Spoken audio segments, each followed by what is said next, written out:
Em nome do Pai, do Filho e do Espírito Santo. Amém. A graça e a paz da parte de Deus, nosso Pai e nosso Criador, o amor e a ternura e a misericórdia de Jesus Cristo, nosso irmão e Redentor, a luz e a força e a santidade do Espírito Santo Paráclito Consolador, estejam convosco. Bendito seja Deus que nos reuniu no amor de Cristo.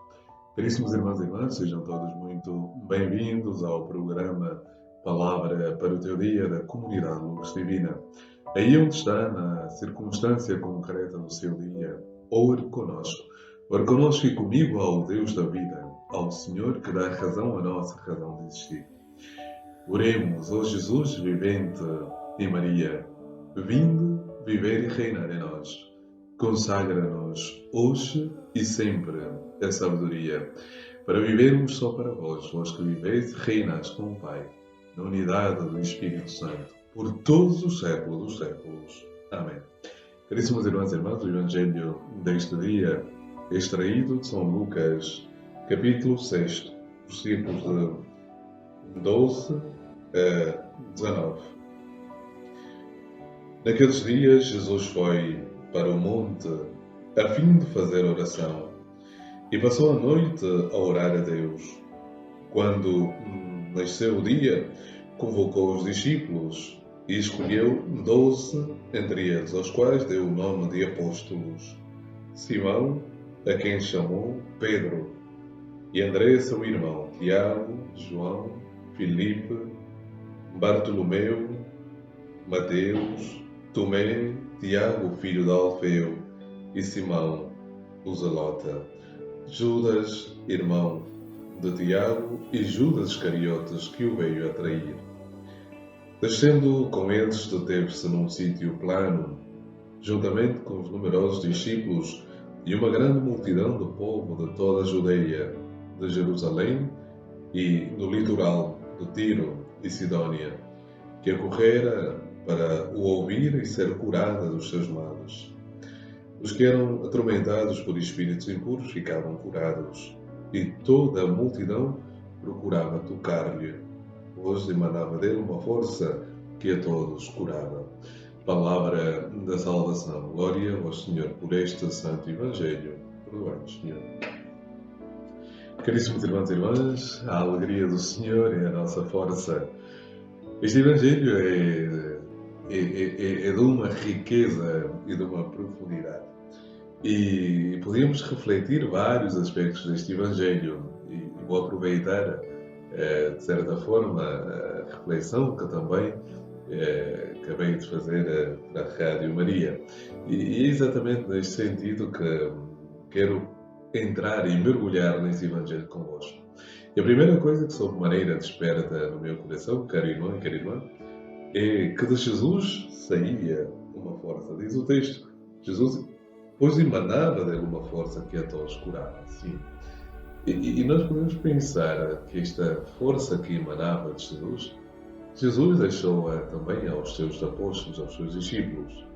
E, portanto, nós, enquanto cristãos, temos essa certeza. Nós somos revestidos de uma grande força, de um grande poder, da Dunamis, ou seja, esta força que o Espírito Santo confere a todos aqueles que acreditam em Jesus. Pensando na palavra do Senhor deste dia, reflitamos como este texto que acabamos de ouvir é um relato vocacional, de chamamento, e, portanto, ao analisarmos esse texto, percebemos que remete para a experiência daqueles que acolheram Jesus. É um momento decisivo na vida de Jesus e na vida da Igreja, ou seja, na vida dos apóstolos. Estes homens a quem Jesus chama e escolhe. Então percebemos que é um momento decisivo, é um momento importantíssimo. E a primeira coisa que sobremaneira o Senhor coloca no meu coração para refletir convosco, e o primeiro ponto é a montanha. Jesus sobe a um monte, diz o texto. Naqueles dias Jesus foi para um monte. O monte é este lugar de encontro com o Senhor, o monte é este lugar da revelação, o monte é o lugar onde, por excelência, em toda a tradição bíblica, Deus manifesta-se aos homens. Portanto, o monte é o lugar da revelação. E eu hoje posso perguntar a cada um de nós, a ti que me estás a ouvir, qual é o nosso monte? O monte do cristão católico é a Eucaristia. É nela onde o Senhor dá-se a conhecer, é nela onde o Senhor revela-se. É nela onde Cristo dá-se a si mesmo no seu corpo e no seu sangue. Quem comer deste pão e beber deste vinho, viverá eternamente. Portanto, o monte da revelação, hoje, para mim e para ti, é a Eucaristia. É nela onde, de maneira sublime, de maneira exuberante, de maneira simples, de maneira amorosa, Deus faz-se presente na minha e na sua vida. O segundo aspecto, caríssimos irmãos e irmãs, é percebermos que tudo acontece ao amanhecer. Diz assim o texto.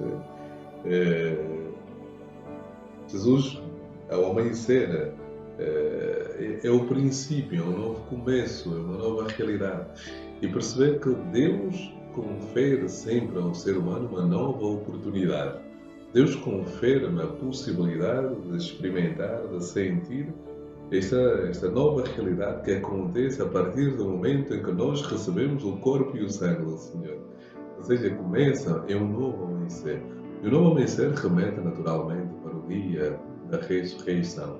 Ou seja, da ressurreição de Cristo, mas também da minha e da sua. E todos os dias, caríssimos irmãos e irmãs, antes de chegarmos mesmo à Páscoa eterna, todos os dias nós temos esta oportunidade de renascer de novo.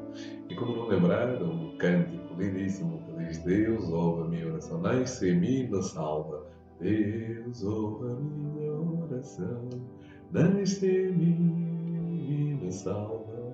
E é essa experiência que o Senhor pretende proporcionar a todos aqueles que sobem ao monte para orar e vivenciarem, experienciarem a revelação que acontece em cada Eucaristia.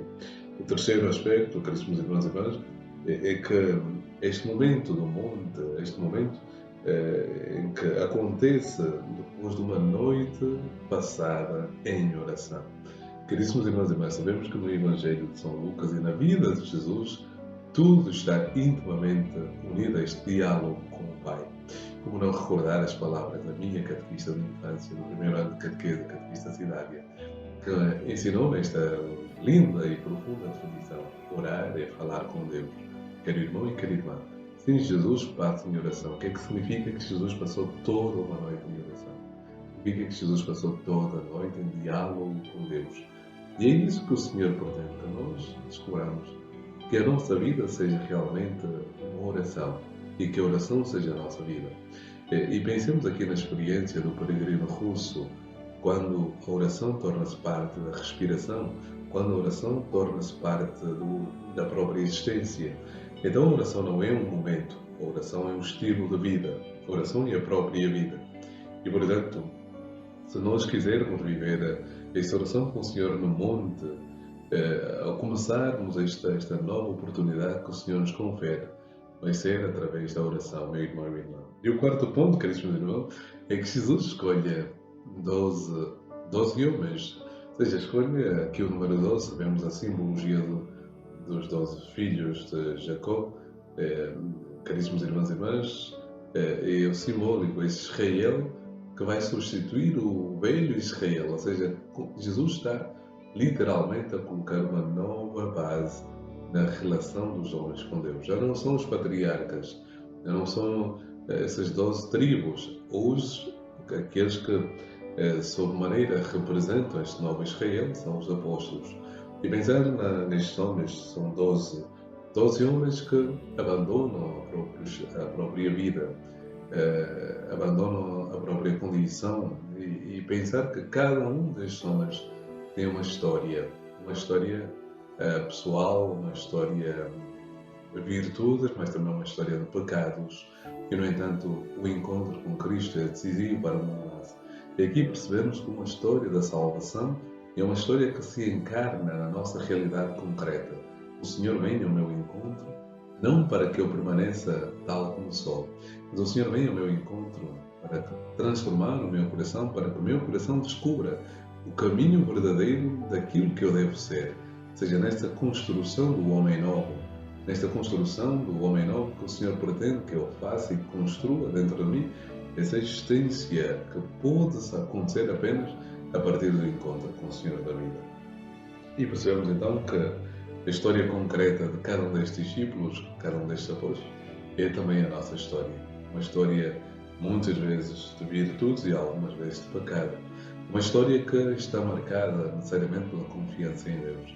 Eu quero, como estes homens, confiar em Deus e poder ser instrumento do Senhor. Tu também, meu irmão e minha irmã, seja um instrumento do Senhor. Deixa-te conduzir e guiar pela força do Altíssimo. Temos uma missão, a palavra apóstolo significa enviado. É aquele que é enviado. E é enviado a anunciar uma palavra de salvação, uma palavra que Deus pretende que seja anunciado. O apóstolo não é aquele que vai em nome próprio. Ele é enviado em nome de Deus. E, portanto, não são as suas ideias que prevalecem, não são os seus gostos, não são as suas opiniões. O apóstolo deve anunciar Jesus Cristo, Senhor. O apóstolo deve anunciar aquele que é o Mestre. E, portanto, meu irmão e minha irmã, não nos deixemos iludir por doutrinas erradas e errantes, mas sigamos o caminho de Jesus. É o caminho que conduz à vida eterna. Glória ao Pai, e ao Filho e ao Espírito Santo, assim como era no princípio, agora e sempre. Amém. O Senhor esteja convosco, Ele está no meio de nós. Por intercessão da bem-aventurada Virgem Maria e de São Tiago de Sequiado, abençoe-vos Deus Todo-Poderoso, o Pai, o Filho e o Espírito Santo. Amém. A alegria do Senhor é a nossa força. Amém.